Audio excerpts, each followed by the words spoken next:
этом информационном выпуске Академии наук Якутии мы расскажем о прошедшем 13 февраля правительственном часе нашего Государственного собрания Ил-Тумен Республики Саха, где обсудили научно-техническое и инновационное развитие Республики Саха, Якутия на 2024-2026 годы. Проектной деятельности Академии наук. В рамках десятилетия наук и технологий сегодня идет работа по усилению роли науки в решении важнейших задач развития общества и страны. Для решения актуальных задач действует Совет по науке, высшему образованию и научно-технологической политике в модели единого комплекса наука, образование, технология и экономика. В различных материалах вы можете ознакомиться с основными показателями научно-технологического развития республики. По данному направлению мы работаем совместно с Министерством образования и науки Российской Федерации по уточнению конкретных показателей. Основными сдерживающими факторами являются низкая плотность населения, внешние и внутренние факторы, недостаточная базовая финансовая поддержка научных сотрудников, отсутствие льготной ипотеки и реализации крупных научных инфраструктурных проектов. Наша работа организована в соответствии с уставом и заданием, в том числе 2 задания на мир по фундаментальным исследованиям, 9 заданий по прикладным научным исследованиям, 8 заданий на научно-методическое обеспечение экспертизу научно-технологических программ. Сегодня Академия наук, как главное научное учреждение республики, интегрирует все научные учреждения и реализует проектное управление научными исследованиями на основе уникальной программы поддержки исследований программы комплекса научных исследований, отличного примера интеграции науки, государства и общества для всех субъектов Российской Федерации. Это общественный заказ на осуществление научной, научно-технологической инновационной деятельности. Реализацию научных проектов в рамках соглашения с Российским научным фондом 2024 год от окончания программы комплексных научных исследований второго этапа, который мы завершили, и рассмотрены 23 проекта на 5 объединенных ученых советах и коллективах Академии. Наша инновационная экосистема объединяющая является технопарк Якутия. На данном слайде представлены основные показатели по количеству резидентов. Ну, здесь вот видно то, что приоритет в последнее время у нас идет, конечно, в области информационных технологий, да, и это вот отражается по количеству резидентов. Когда технопарк открывался, конечно, пропорция была скорее там у нас обратная. Ну и как одна из инициатив, таких для нас очень важных, в прошлом году мы открыли лабораторию искусственного интеллекта. На данной лаборатории были привлечены как и бюджетные, так и внебюджетные средства. На паритетной основе было привлечено 47 миллионов рублей из бюджета Республики Саха-Якутия на закупку оборудования, материально-техническое оснащение, и 47 миллионов мы получили от ПАО «Сбербанк», и эти деньги у нас расходуются на различные меры поддержки в области искусственного интеллекта. А вообще запрета сельхозмала такого федерального законодательства нет. Нет, совсем запретить. Поэтому вопрос в том, что люди, которые сельхозмал будут проводить из-за неосторожности, могут пожертвовать. Поэтому ответственность здесь должна быть. Хорошо, все, спасибо. Финансирование тоже общественного закона в этом году заложено. Людмила Афанасьевна, коротко ответит. Да, по первому вопросу действительно заложено. Общественный заказ предусматривается на 1 год, поэтому закладывать ее на следующие годы мы не можем. Если будет... Вторая часть новостей Академии наук Якутии посвящена научно-популярному журналу «Наука и техника в Якутии». Мы специально приводим репортаж с одного из последних заседаний редакционной коллегии, которая всегда проходит в Институте мерзлотоведения Саран. Журнал, по сути дела, был рожден в 2000 году, то есть он ровесник века. Инициатива была в какой-то степени моя, но в основном, конечно, поддержал ее Михаил Николаевич. Результаты якутских ученых были видны, чтобы о них знали люди, поддерживали, не поддерживали, но самое главное, поддерживали. Вот с этого времени, то есть с 2000 года, начала формироваться редакционная коллегия, был утвержден состав, нужно подчеркнуть и техническую сторону, чтобы инженеры писали, техники, ну и ученые технических направлений. На скидку, значит, вышло 46 номеров. 46 номеров, если в 20, примерно 20 статей в каждом номере, это в третьем году. Вот, и мы вошли в финал Всероссийской премии за верность науке. Ну, вот такая. А вот в Сибири, на Дальнем Востоке такие аналоги есть журналов? Научно-популярных? Ну, когда мы стали выпускать с 2000 года, 2001 года, сибирское отделение, когда получило вот этот номер этого журнала, они сказали, как это? Якутия выпускает такой журнал, у нас в сибирском отделении его нет. Срочно, значит, созвали, значит, комиссию, разработали, значит, тоже так же, как и мы, значит, коллегию и так далее, и начали выпускать журнал «Наука с первых рук». На Дальнем Востоке нет, да? Пока больше я не видел. Да. Значит, повестка дня сегодня. Такое обсуждение вышедшего трудного номер 46. Это по содержанию, в общем-то, неплохой номер, если смотреть, если отмечать. Тут практически все основные рубрики у нас заполнены.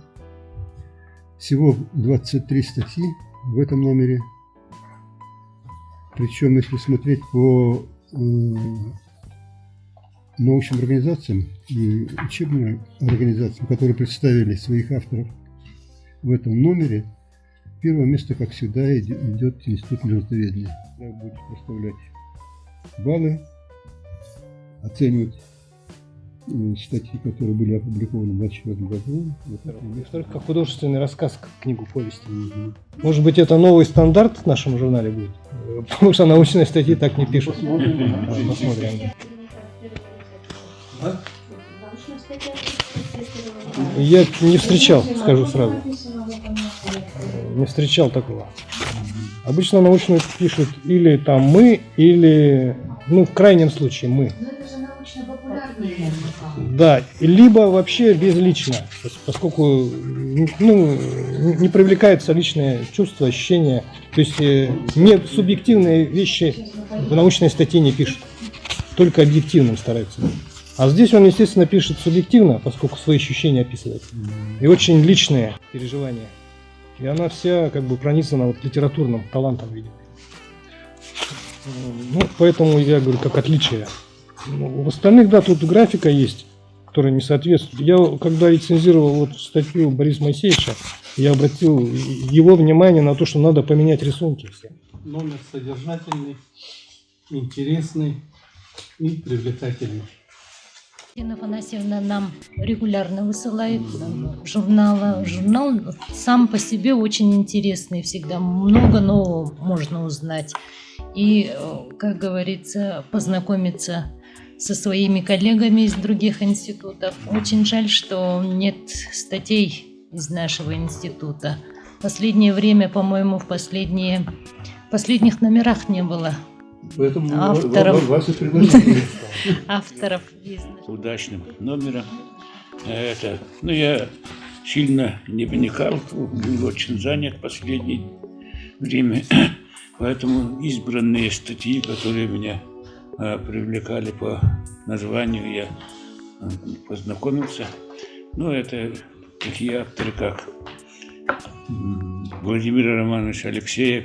Я очень доволен, что он опять у нас выступает, как, можно сказать, очень-очень глубоко знающий жизнь, быт и природные условия наших северных территорий, специалист высокой квалификации. Я каждый раз очень восторженно, может быть, принимаю его труды. Да.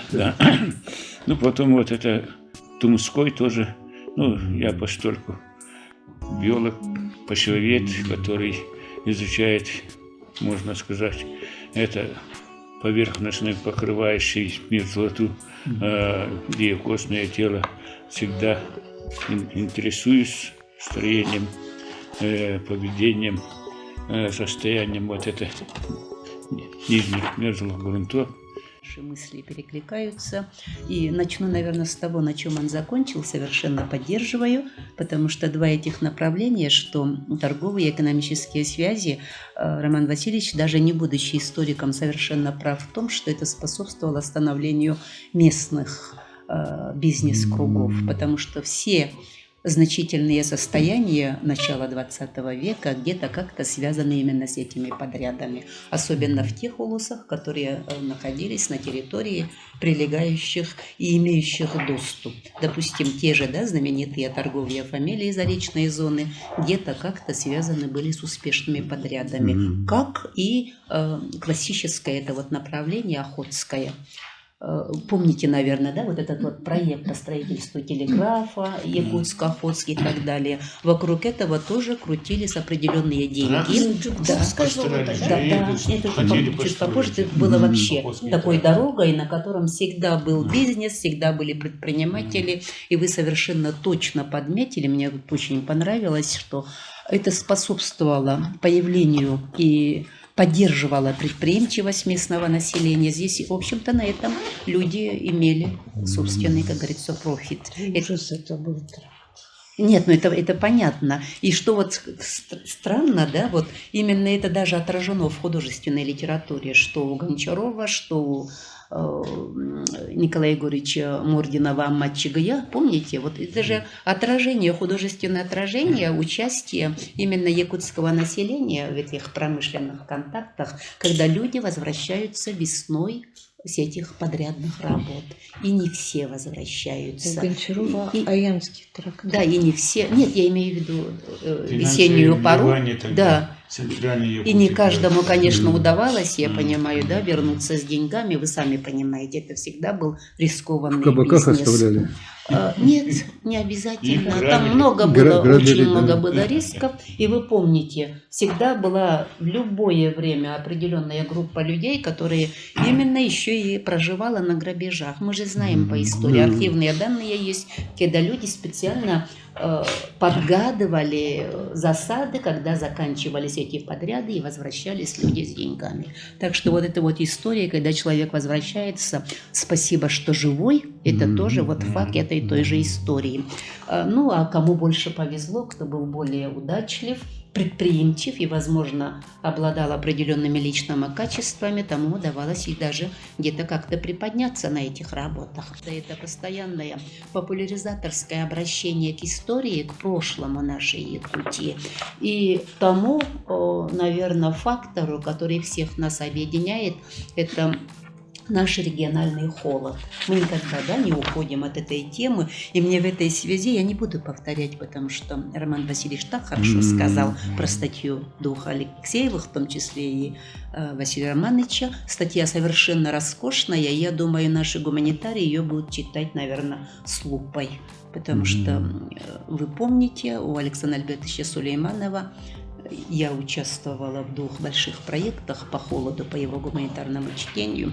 И там очень много совершенно неисследованных аспектов, как холод можно изучать не только как естественное явление, не только как экономический фактор, но еще и социальный, и гуманитарный. Вот, насчет Максима, статья, конечно, очень интересная. Мне понравилось, что у него есть там ссылки ГАИ, Госархив Иркутской области. Это очень украшает эту статью. Я вот пропустила, мне кажется, у нас тут еще была статья про Беринга. Есть. Да. Пятая школа. Да, она мне особенно дорога и близка. Вы поняли. Это тоже не слова открытые, это, раскрытый вопрос. Да, она... Беринг же тут жил, экспедиция сколько лет, 5 через Якутию. Он 2 раза здесь жил. Да. И просто эта статья еще интересна тем, что она нас приближает к самому юному нашему читателю. Там школьные работы. Я читала статью в авторском оригинале до редактирования. И просто, да, помню, что человек просто горит этой темой, очень увлеченная, очень много ею сделано с детьми. И вот то, что вот вышла эта статья, по-моему, вторая, Анна Николаевна, она же уже печаталась, предыдущую Александр Сулейманов редактировал. И я очень рада, что она вот вошла все-таки в наш номер, достаточно уже в таком симпатичном виде, читабельном, и будет очень интересно учителям и школьникам, потому что они увидят, что, и она уже выступала недавно на какой-то конференции, что можно и с детьми маленькими делать вполне такие научные, интересные с академической точки зрения изыскания. У меня все, спасибо. Спасибо. За статью, особенно верстальщиков, потому что, говорит, настолько хорошо. Я еще, говорит, не сталкивалась, чтобы в журнале так хорошо все было собрано и оформлено. Поэтому она просила передать очень большой не привет, а благодарность за это.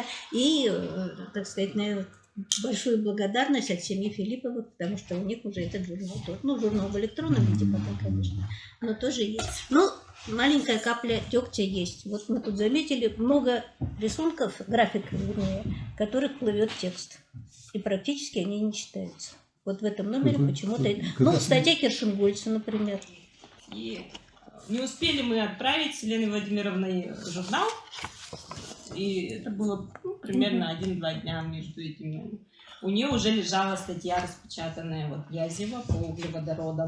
Я еще только посмотрела, какой-то номер, точно 46-й. Хочу сказать, что вот этот номер впервые, значит, не выпускал не Виктор Васильевич, а я и Тумской Владимир Евгеньевич.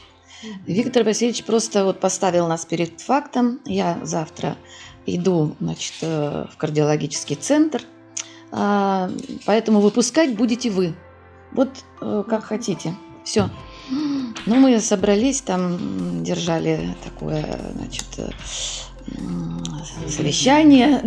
И вот мы и днем, и ночью, а у нас еще, значит, Анна Альбертовна торопится, а наш редактор, который этот журнал редактировал, находится в Краснодаре, то есть дистанционно работает. И вот мы в разных как бы часовых поясах и в цейтноте, и вот все это делали достаточно быстро, и, возможно, какие-то огрехи действительно есть вот и в тексте. Все-таки его уровень выше, чем раньше, да, чем первый, скажем, номер. Содержательно он представляет такое лицо необычное, все грани нашей науки, значит, то есть соответствует тому вашему замыслу, который защищали тогда в 2000 году первый раз, да? И вот что касается иллюстраций, мне нравится то, что в принципе хорошо иллюстрированные статьи, да? То есть они не большие такие вот, но тем не менее, значит, поддерживающие, раскрывающие сущность, ну, вообще текста, там, содержания, который, конечно, вот у меня большой интерес, такой личный вызывает статья про Новосибирские острова, потому что я была на них и работала. Значит, и вот эта проблема, которая насчет оледенения было или нет, вот деревянные горы, конечно, здесь не помещены, но все-таки это важная статья, ну, по крайней мере, для нашего мерзлотоведения, потому что первый наш мерзлотовед Миддендорф большую часть в своей вот первой публикации на русском языке как раз уделял Котельному острову, да, значит, анализу предыдущих публикаций Фигурина и так далее. То есть это серьезная проблема, которая уже очень много столетий, и то, что, значит, вот загадки прошлого продолжают волновать всех, и мы пытаемся ответить на эти вопросы. Хотя я вот, например, лично думаю, что ледник был. Технические возможности, да, в принципе, наверное, в таких резервуарах можно накапливать большое количество газа и так далее, да. Но вот в Европе там газохранилище, там, ну, когда оно востребовано, да, вот огромное население, там, да, вот плотность населения и так далее, а у нас такие хранилища могут делать, наверное, потом в перспективе, наверное, да. Ну, точка зрения, может быть, если все это будет развиваться где-то по берегу, да, Ледовитого океана, там, может быть, когда станут там морские пути, да, транспортировки там и так далее, вот там наверняка вот эта тематика интересна была, наверное. Ну, сам по себе организации, там то, что вы напоминали, да, там огромные ресурсы были использованы. Я не знаю, каким образом сумели тогда организовать, да, со всех вот этих улусов там, да, собрать тысячи там лошадей примерно. Животных. Да, вот эти организовать все, там же ведь, да, там больших таких пастбищ нету же. Там вот как-то лесотундра и гористое такое место. И она, вот этот тракт существовала очень долгое время, потому что почтовая там, да, связь потом образовалась.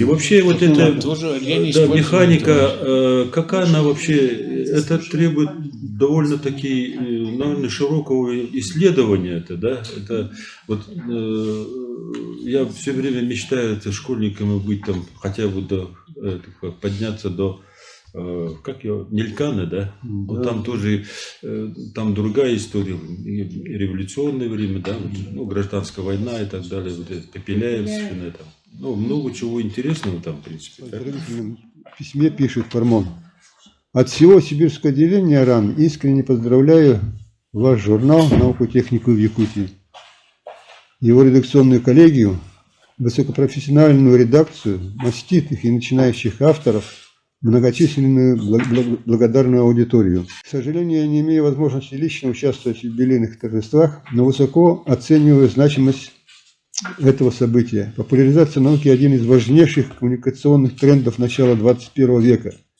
Ключевое направление деятельности Российской академии наук, ее региональных отделений, научных центров. Особо отмечу молодежную направленность журнала, его ориентацию на пытливых и увлеченных, популярность среди студентов и старшеклассников. Этот акцент сегодня необходим в конкурентной борьбе за таланты. Желаю редколлегии и редакции журнала креативных подходов к популяризации науки, всероссийского признания, престижных премий и наград, а главное – несокрушимого здоровья.